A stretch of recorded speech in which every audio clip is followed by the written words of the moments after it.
Imagínate vivir atrapado en una memoria de 30 segundos. Hola, soy Dori. Cada 30 segundos sientes como si de repente hubieses despertado de un sueño y te encuentras en un lugar al que no recuerdas ni cómo ni por qué has llegado allí. De repente, en uno de esos despertares te encuentras delante de un piano y empiezas a tocar una de tus piezas favoritas. Y ocurre algo. Tocas y sigues tocando mientras pasan los minutos y las horas y descubres un poder mágico que ha despertado en ti.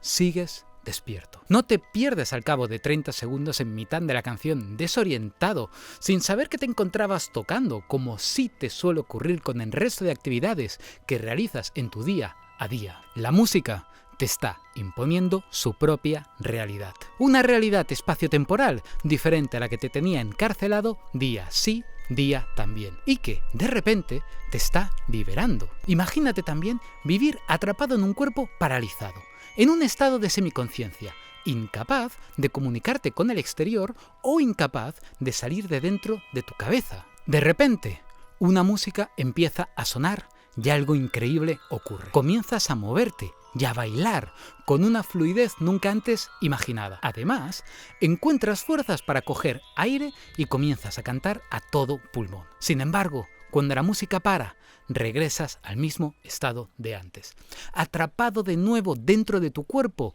o en una realidad sin memoria. ¿Qué está ocurriendo? ¿Cómo es esto posible? ¿A qué se debe este misterioso poder que tiene la música en pacientes con Parkinson, Alzheimer, afasia o depresión? Pues quédate, que lo veremos. Bienvenido a Biomusicology.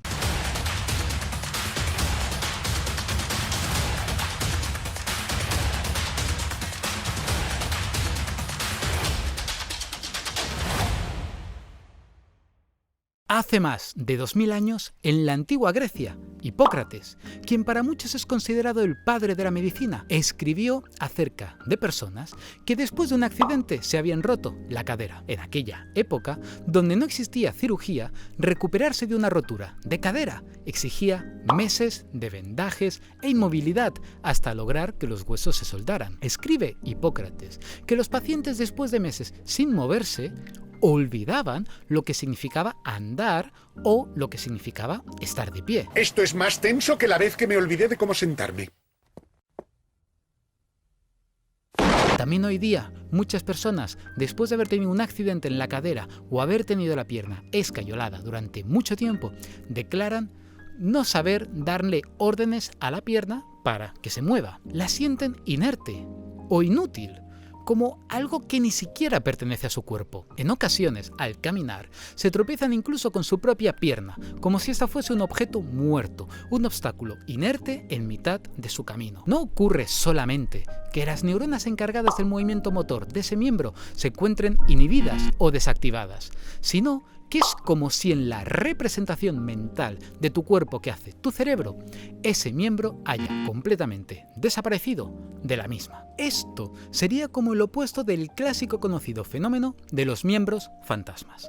Personas que pese a haber perdido una extremidad de su cuerpo, el cerebro sigue manteniendo la representación mental de la extremidad perdida, creando la sensación en esas personas de que la continúan poseyendo, pudiendo llegar a sentir incluso cómo son capaces de mover los dedos fantasma de la misma. En la mayoría de situaciones, las personas pueden incluso llegar a sentir un intenso dolor en el miembro fantasma, y existen una multitud de tratamientos tanto farmacológicos como psicoterapéuticos o basados en estimulación cerebral para tratar de ayudar a los pacientes a reducir el dolor. Todo esto es tan solo una prueba de la facilidad con la que tu cerebro es capaz de mantener o adoptar de manera flexible una representación mental acerca de cuáles son los límites de tu cuerpo, siendo capaz no solamente de representar partes del cuerpo que ya no existen, sino también de incluir nuevas extensiones al mismo en su representación. Esto se ve claramente en el caso de las prótesis controladas a través de interfaces cerebrales, mundo que me toca de cerca por mi trabajo y de las que os aseguro que vamos a ir viendo su uso más extendido en el futuro. Pero el principio se extendería también al uso de cualquier herramienta humana, con el caso paradigmático del bastón de las personas ciegas, cuyo cerebro acaba creando una representación como si este fuese una extensión más del mismo brazo. Pero ahora viene lo realmente interesante. Como hemos comentado antes, existen ocasiones en las cuales el paciente es incapaz de mover el miembro. Es como si un fallo en la representación mental impidiese a la voluntad reconocer qué neuronas son las que tiene que activar para lograr mover, por ejemplo, una pierna. Sin embargo, se conocen casos en los que personas sufriendo de este tipo de condición, al escuchar música, comienzan a ser capaces de llevar el ritmo de la misma con la pierna de una manera casi automática. Es como si los circuitos que conectasen la voluntad del paciente de querer mover la pierna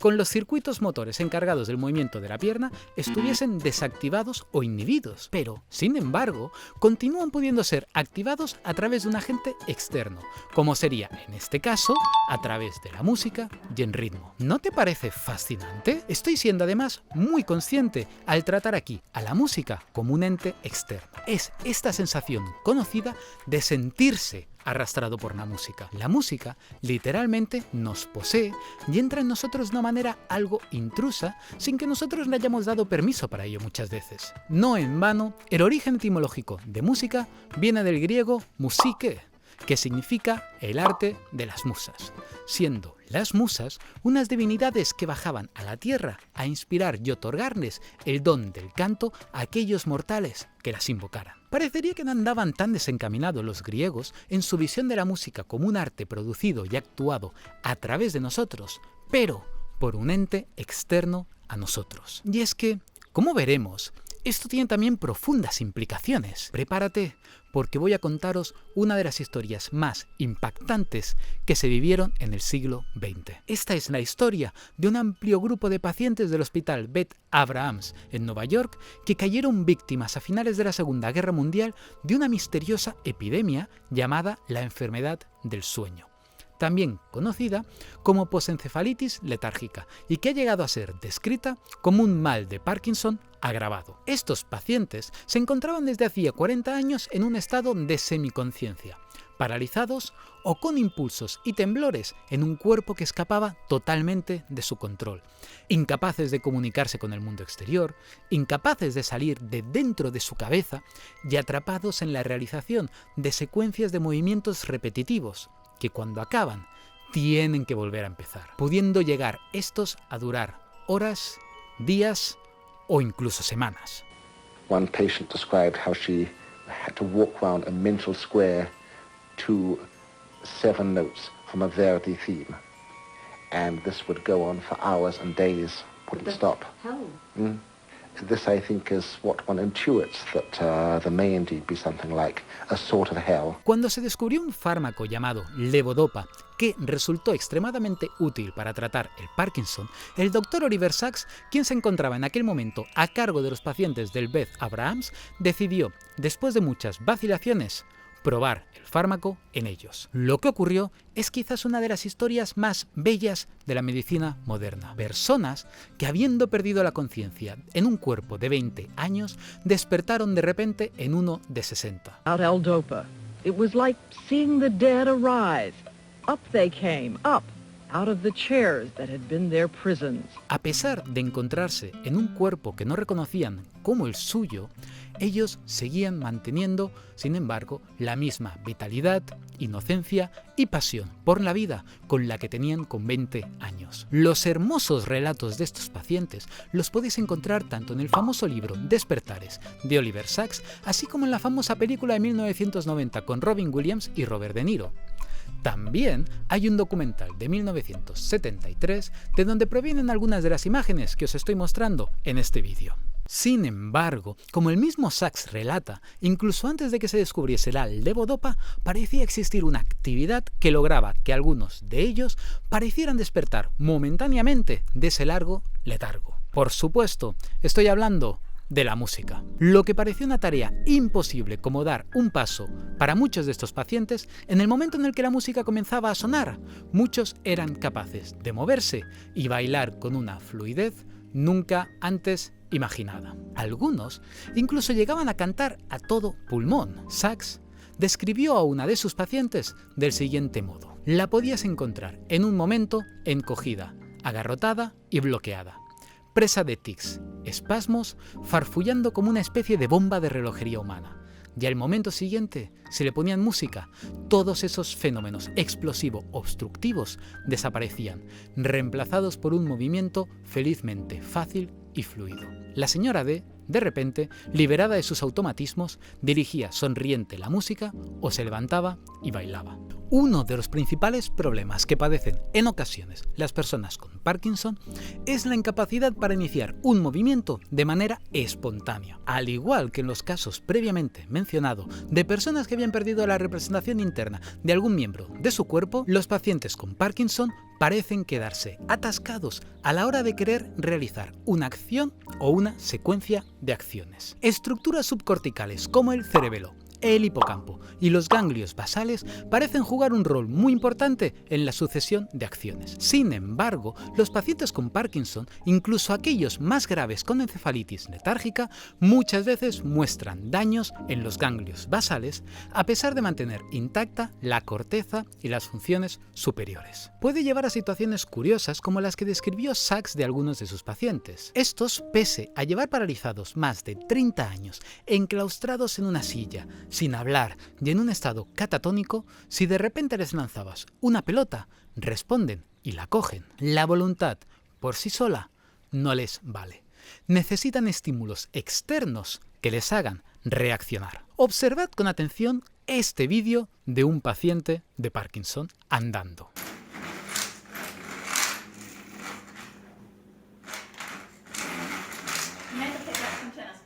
Esta manera de andar, característica de pacientes con Parkinson, se llama bradicinesia y está caracterizada por una marcha lenta arrastrando los pies y dando pasos cortos. Comprobemos qué es lo que ocurre cuando comienza a sonar la música.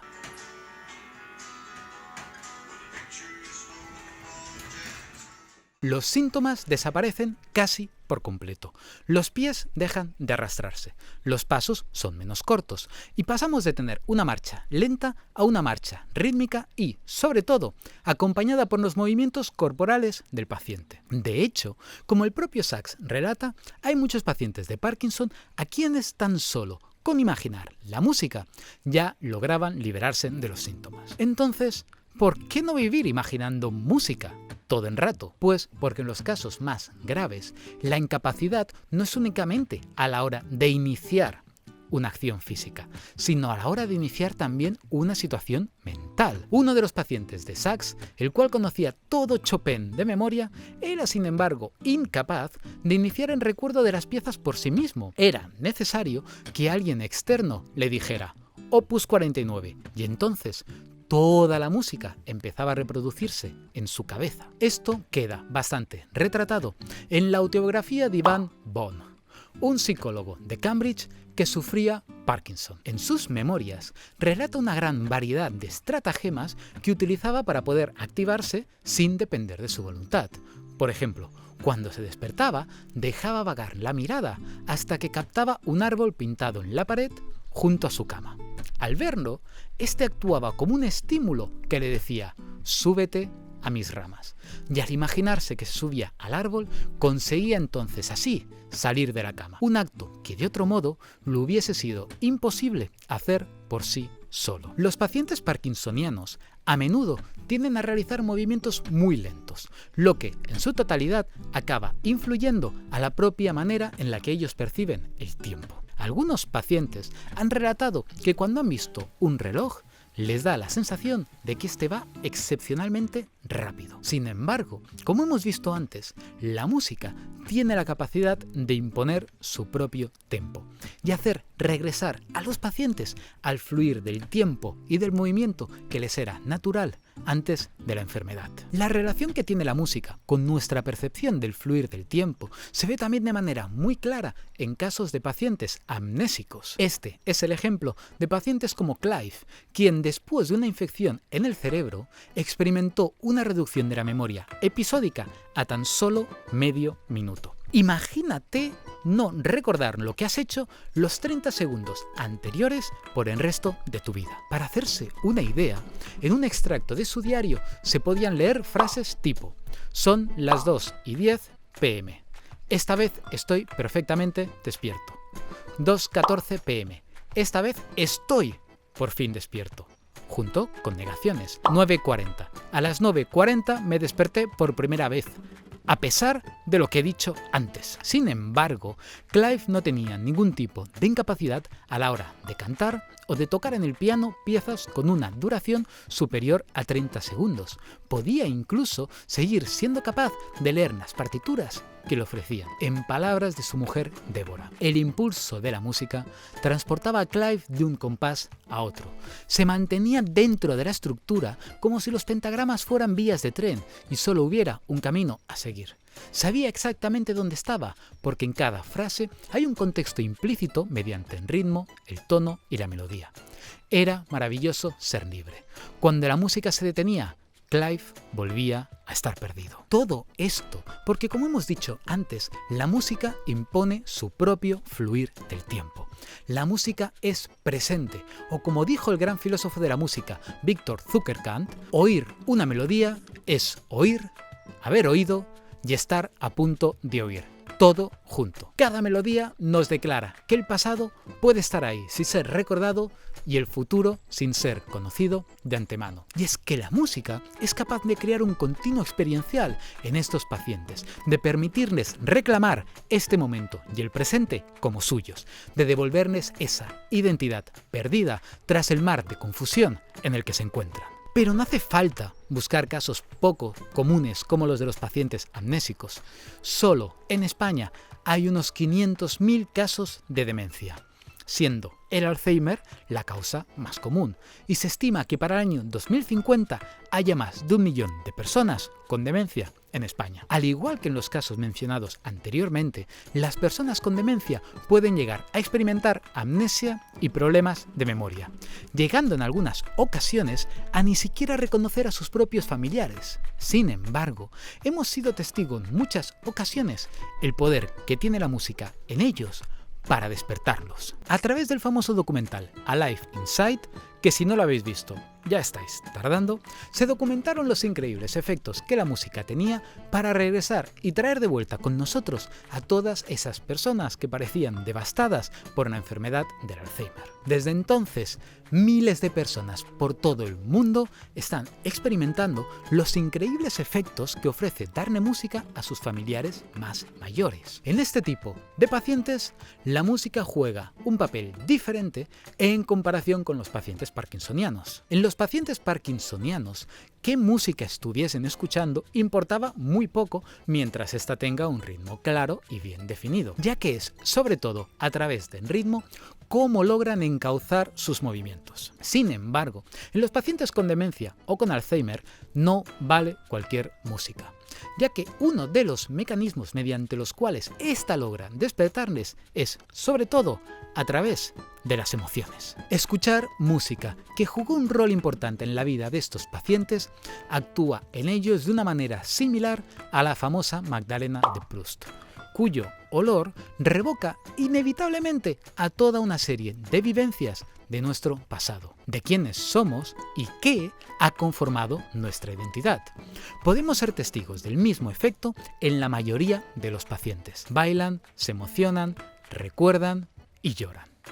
Y proyectan en esos instantes una identidad que nunca había muerto, sino que para sorpresa de muchos de sus cuidadores seguía aún viva dentro de ellos. La música que escuchamos nos define, crea lazos con todas las épocas que hemos vivido, nos ayuda a recordar a todas esas personas que amamos, crea sentimientos de grupo que nos permiten emocionarnos y sentirnos parte de un colectivo, como puede ser el caso de los himnos nacionales o de fútbol. Todo esto acaba formando parte e integrándose en eso que llamamos nuestra identidad. ¿Cómo logra la música todo esto? Está explicado detalladamente en los 2 anteriores vídeos de este canal. Pero hay incluso más. Mientras que en todos los casos vistos hasta ahora el fin de la música implicaba el regreso al estado anterior, tanto para los pacientes parkinsonianos como para los pacientes amnésicos, encontramos cómo en los pacientes con demencia la música sí que puede tener importantes efectos a largo plazo. Estamos hablando tanto de mejoras del estado de ánimo, así como de conducta e incluso función cognitiva, que pueden llegar a durar desde horas a días después de haberse puesto en marcha la música. Pero los beneficios de la música no bastan con tan solo escucharla, hay que tocarla.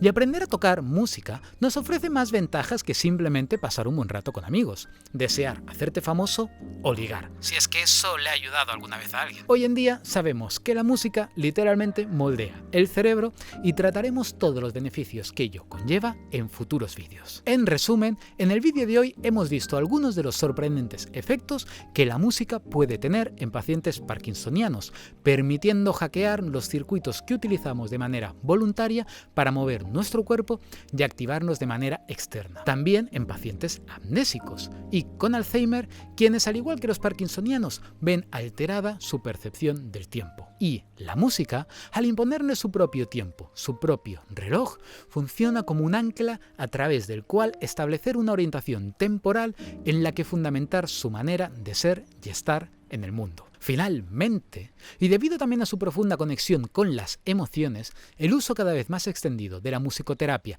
en pacientes con depresión promete ser una potente herramienta, sobre todo para adolescentes y personas mayores, tanto con Alzheimer como sin él. Finalmente, recordaréis de vídeos pasados en donde estuvimos explorando cómo la música podía ayudar a aquellas personas con afasia de Broca, personas que han perdido la capacidad de hablar, y cómo la música es capaz de ayudarles a recuperar esas habilidades lingüísticas. Existe, sin embargo, también una última manera acerca de la cual la música puede llegar a ejercer un efecto sanador en nosotros. Como veremos en futuros vídeos, uno de los posibles mecanismos por los que la música seguramente ha sido utilizada tan ampliamente alrededor de todo el mundo puede ser por su capacidad para generar, al igual que ciertas drogas, estados alterados de conciencia. No son pocas las culturas que utilizan explícitamente la música como vía religiosa para conectar ya sea con Dios